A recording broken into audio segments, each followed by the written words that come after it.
They told me for years there was no money in podcasting. Well, they were all wrong.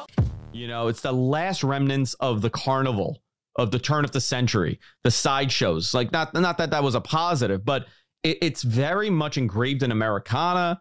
It's very much engraved in representation for immigrants. Yeah. You know, I had this discussion with somebody. We were talking about just wrestling, and I go, I don't think there's ever been another brand that, you know, has represented immigrants the way that wrestling has.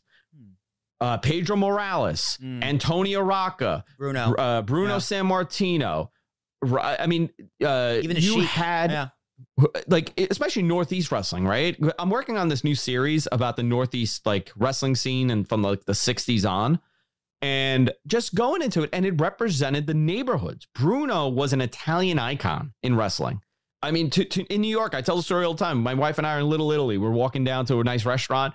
The Italian, I guess, Heritage Club or whatever it was there. There's a picture of Pope John Paul II, this big, next to a giant poster of Bruno with his championship belt.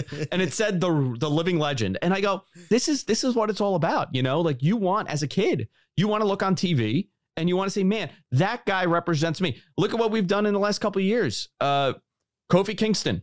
Yeah. Big E. Yep. Bobby Lashley. Yep. That is representation for a kid that's watching on TV saying, like, this guy looks like me.